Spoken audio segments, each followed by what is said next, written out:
Well dear students, चलिए आज हम पढ़ते हैं class +2 flamingo second chapter lost spring bye Anees जंग।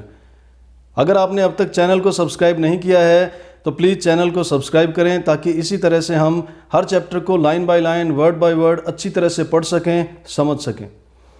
तो lost spring stories of stolen childhood written by Anees Jung. थोड़ा सा हम एनी जंग के बारे में पढ़ते हैं चैप्टर से पहले। Anees Jung was born in Rourkela Odisha and spent her childhood and adolescence in Hyderabad. तो इंडियन राइटर हैं, उड़ीसा में राउरकेला में पैदा हुई, लेकिन इनका ज़्यादातर बचपन, ज़्यादातर टीन एज हैदराबाद में बीती। हैदराबाद में इनके जो फादर थे वो हैदराबाद के लास्ट निज़ाम के एडवाइज़र थे, इसलिए इनका समय वहाँ पर ज़्यादा बीता। हैदराबाद से इनकी एजुकेशन हुई and she went to USA as well. Michigan university में जाकर के भी इन्होंने सोशियोलॉजी की, अमेरिकन स्टडीज़ की पढ़ाई की।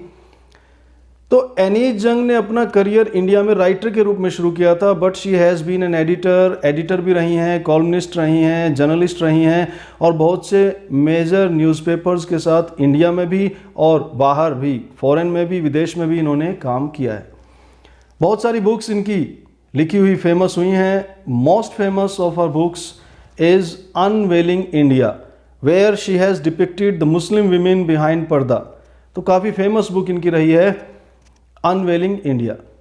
प्रेजेंटली जो हमारा चैप्टर है ये इन्होंने एक बुक लिखी title lost spring stories of stolen childhood and this chapter has been taken from that book. It is an excerpt, तो उसमें से लिया गया एक पार्ट है ये। अब इस चैप्टर में she analyses the grinding poverty, गरीबी जो इंसान को पीस देती है, एंड ट्रेडिशंस और ऐसे रिवाज which condemn the children to a life of exploitation. तो गरीबी की वजह से और ऐसे रिवाजों की वजह से, ऐसी परंपराएं जो चली आ रही हैं उनकी वजह से बच्चों को शोषित जीवन जीना पड़ता है। अ लाइफ ऑफ एक्सप्लॉयटेशन मतलब they don't get what they deserve और व्हाट दे शुड गेट। जो मिलना चाहिए वो उन्हें नहीं मिल पाता, उनका शोषण होता है। तो ऐसा जीवन बच्चे जीने के लिए मजबूर हो जाते हैं। तो ऐसे ही कुछ बच्चों के बारे में इस चैप्टर में इन्होंने बताया है। तो हम इस टाइटल का मीनिंग थोड़ा सा डिटेल में समझ लेते हैं। The title is very suggestive, very apt. Question आ जाता है, इज़ द टाइटल सुटेबल? तो टाइटल चैप्टर के मेन एसेंस से, मेन थीम से रिलेटेड हो तो वो एप्ट होता है, वो सही होता है। अब इसमें लॉस्ट स्प्रिंग, स्प्रिंग का क्या मतलब है?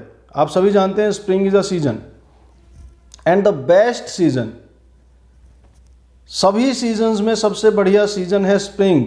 इसी तरह लाइफ की डिफरेंट स्टेजेस में सबसे बेस्ट स्टेज है चाइल्डहुड।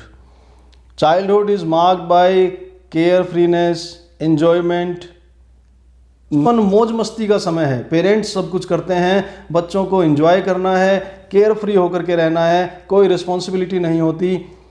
तो ये ऐसे बच्चों की स्टोरीज हैं जिनका बचपन उनसे छिन गया है, जिनके जीवन से स्प्रिंग सीजन को निकाल दिया गया है। वो बचपन में ही रिस्पॉन्सिबिलिटी उनके ऊपर लाद दी गई हैं और वो अपने बचपन को अच्छे ढंग से एंजॉय नहीं कर पा रहे हैं। वो बचपन में ही बड़े हो गए हैं, बड़ों की तरह वो काम करते हैं। केयर फ्रीनेस उनकी लाइफ में जो होनी चाहिए वो नहीं है।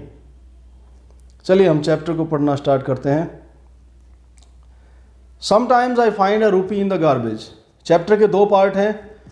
फर्स्ट पार्ट रैग पिकर से रिलेटेड है। रैग पिकर आप समझ सकते हैं, जो कूड़े में से कोई भी वैल्यूएबल चीज़ उठाते हैं जिसे बेच करके वो कुछ कमा सकें। तो आपने देखा होगा अपने घर के आसपास या किसी गली में या सड़क पर इस तरह के बच्चे जो ऐसा थैला सा उठाए रखते हैं और आसपास जो भी कोई चीज़ उन्हें ऐसी मिलती है जो वैल्यूएबल होती है, जिसे बेच करके उन्हें कुछ मिल सकता है, वो उसको उठाते हैं, अपने इस बैग में, थैले में डाल लेते हैं।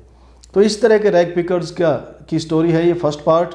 समटाइम्स आई फाइंड अ रूपी इन द गार्बेज। कभी कभी मुझे कूड़े में 1 रुपया मिल जाता है। Why do you do this? I ask Sahib. I any जंग जो राइटर भी हैं, नरेटर भी हैं।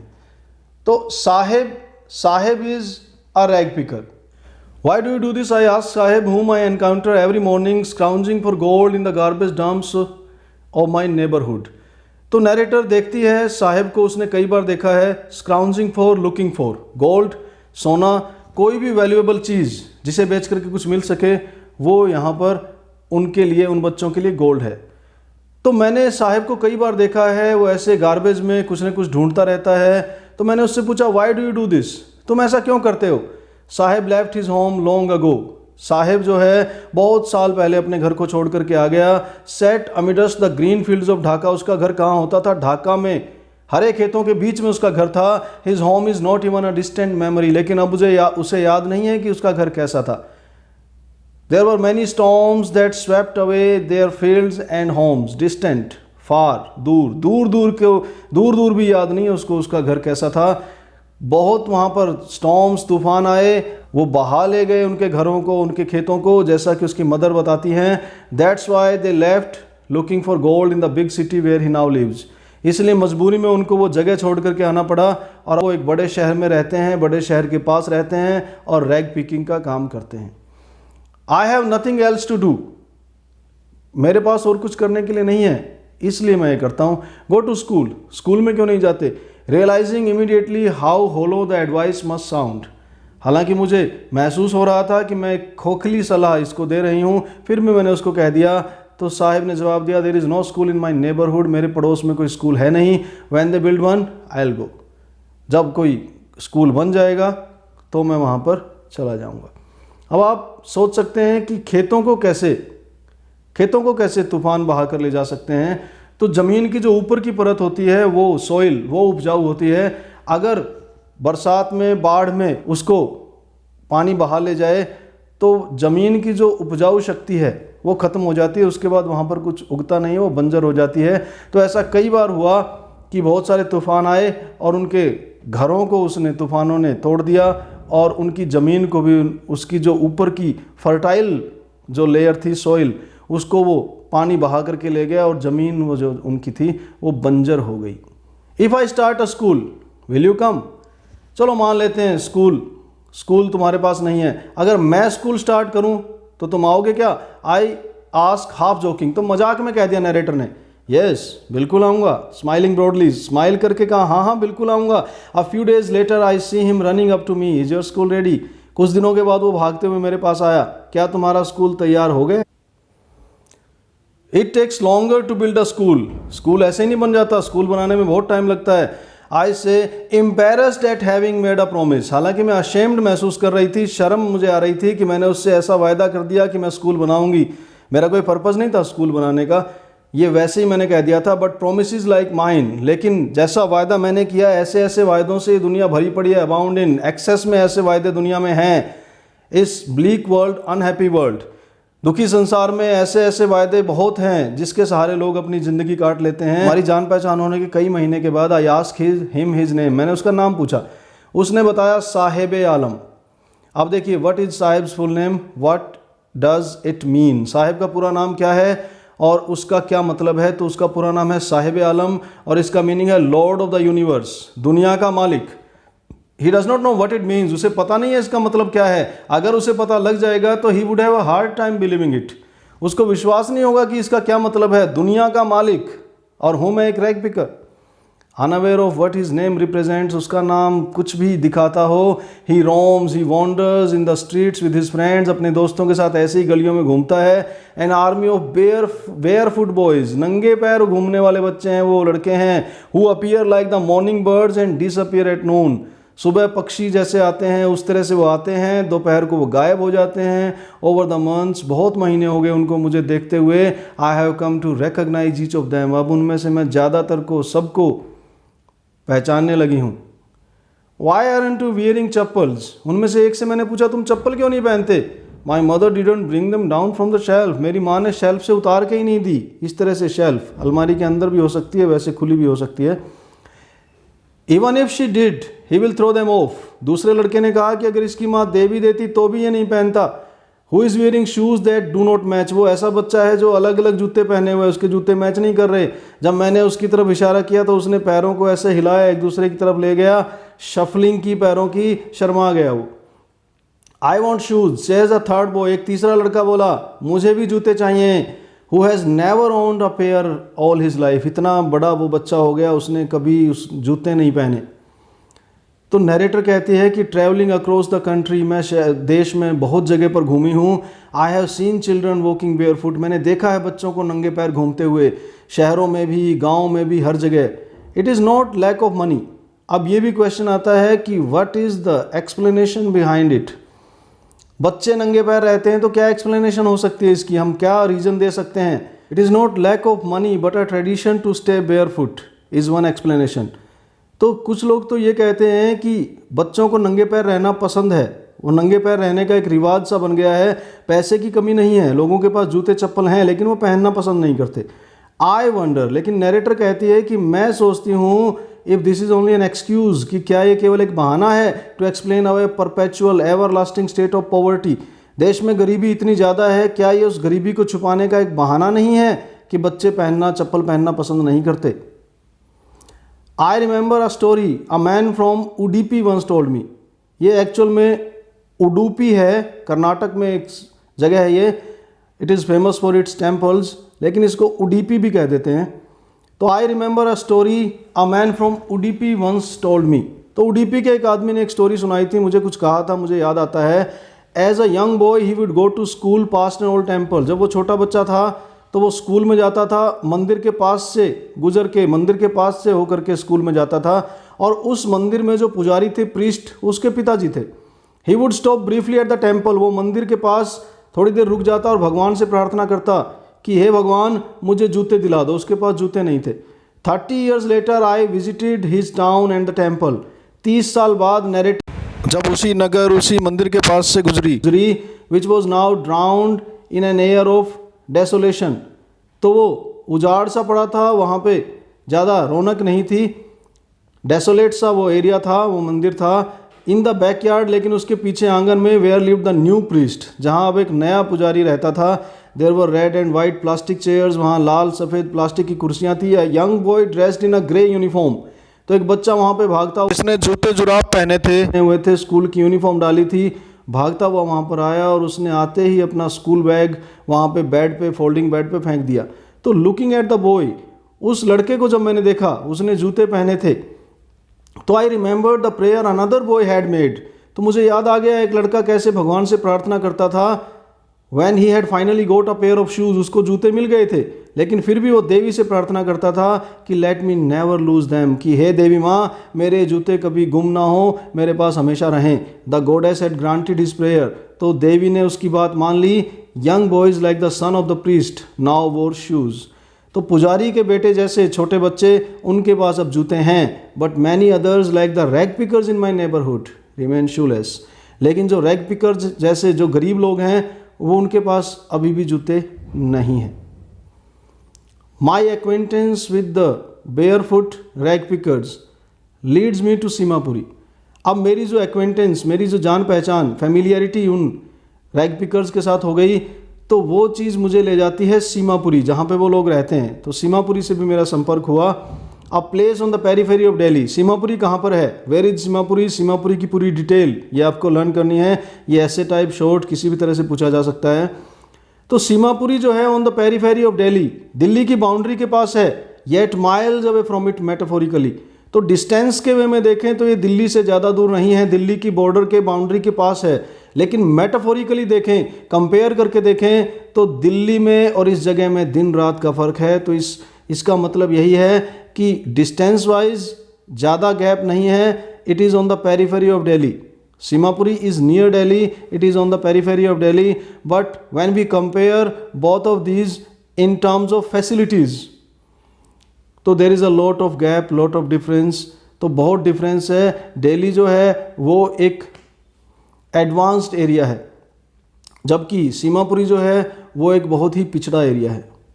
Those who live here are squatters. Squatters, those who don't have any legal right to stay here. ऐसे ही आकर के वो यहाँ पे रहने लगे हैं। बांग्लादेश से आए हैं 1971 में।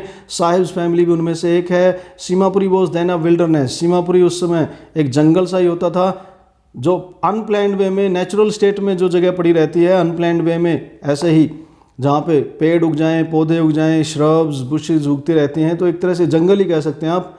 नेचुरल स्टेट में वो जगह पड़ी हुई है, उस पर कोई प्लानिंग करके उसको नहीं बसाया गया। तो सीमापुरी उस समय एक जंगल ही होता था। इट स्टिल इज़, जंगल तो ये अभी भी है, but it is no longer empty. लेकिन अब ये एम्प्टी नहीं है, खाली नहीं है, यहाँ पे लोग रहने लगे हैं। कितनी बुरी हालत में लोग यहाँ पर रहते हैं ये नेक्स्ट लाइन में बताया गया है। In structures of mud with roofs of tin and tarpaulin. तो मिट्टी का इस्तेमाल करके ऐसी स्ट्रक्चर सी बनाई गई, इनको हम मकान नहीं कह सकते, घर नहीं कह सकते, स्ट्रक्चर कह सकते हैं, ढांचे कह सकते हैं।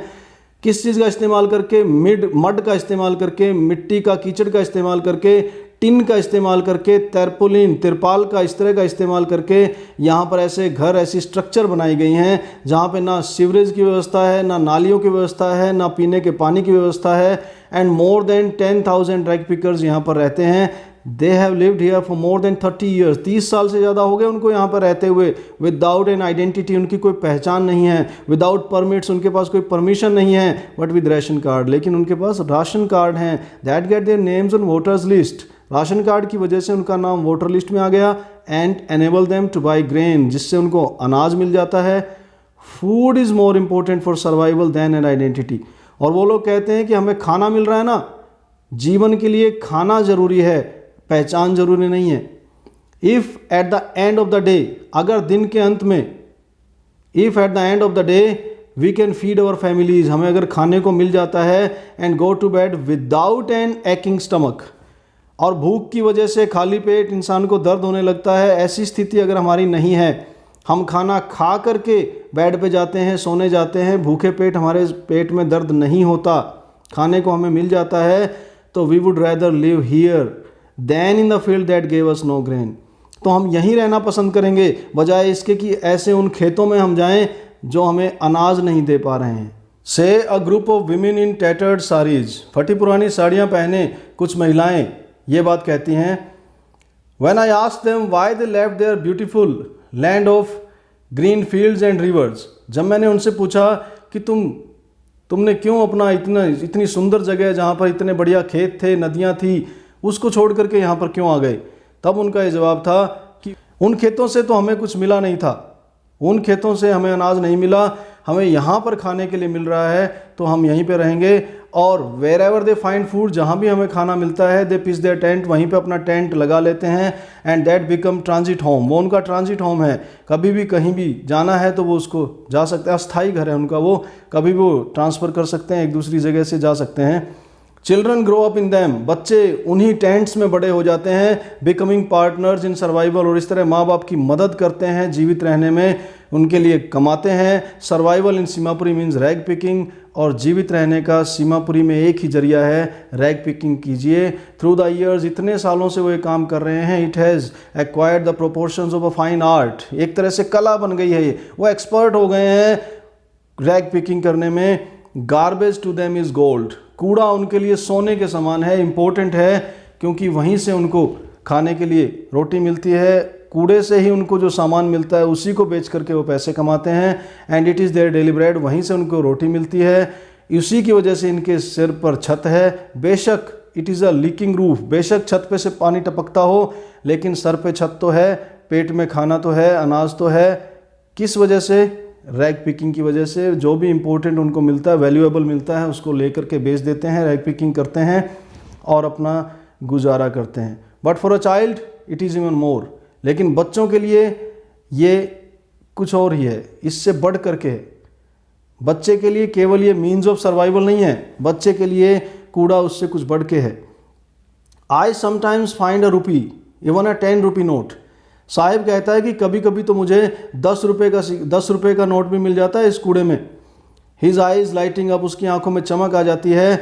When you can find a silver coin in a heap of garbage, जब आपको एक कूड़े के ढेर से एक चांदी का सिक्का मिलता है, you don't stop scrounging looking for, तो आप ढूंढना बंद नहीं करते। For there is hope of finding more, क्योंकि उम्मीद होती है कि और भी मिल सकते हैं। It seems that for children garbage has a meaning different from what it means to their parents. बच्चों के लिए गार्बेज का मतलब कुछ और है, कूड़े का मतलब कुछ और है, पेरेंट्स के लिए कुछ और है। अब ये क्वेश्चन आ सकता है, what does garbage mean for the grown ups and for the children? For the children it is wrapped in wonder, बच्चों के लिए तो ये हैरान कर देने वाली चीज़ है, पता नहीं इसमें से क्या मिल जाए। सरप्राइज्ड रहते हैं वो, क्यूरियस रहते हैं कि इसमें से पता नहीं क्या मिलेगा।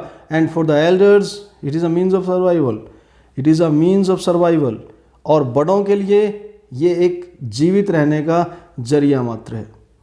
वन विंटर मॉर्निंग, एक दिन सर्दियों में सुबह मैंने देखा साहिब को कि वो एक फेंस के पीछे खड़ा होकर के अंदर टेनिस खेलते हुए लोगों को देख रहा था। नेबरहुड क्लब, हमारे पड़ोस में एक क्लब है, उसमें अंदर watching 2 young man dressed in white playing tennis, अंदर वाइट ड्रेस पहन करके 2 यंग मैन टेनिस खेल रहे थे, उनको वो देख रहा था। आई लाइक द गेम, और साहिब कहता है कि आई लाइक द गेम, मुझे ये गेम पसंद है। He hums content to watch it standing behind the fence, fence के पीछे से खड़े होकर के उस गेम को देख करके वो संतुष्ट था।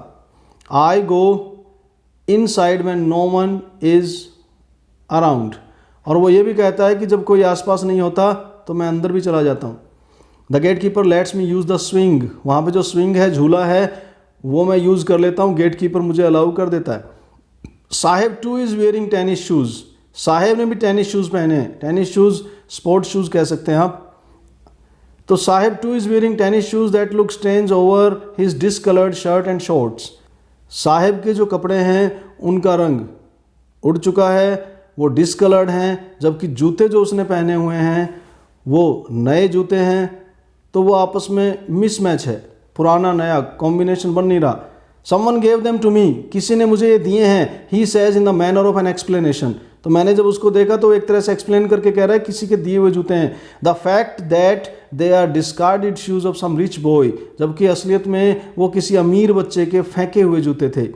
Who perhaps refused to wear them because of a hole in one of them, उनमें से एक जूते में एक होल हो गया था, उसकी वजह से उसने जूतों को फेंक दिया था। Does not bother him, लेकिन साहिब को कोई फ़र्क नहीं पड़ता, जूते में छेद है, साहिब को कोई फ़र्क नहीं पड़ता।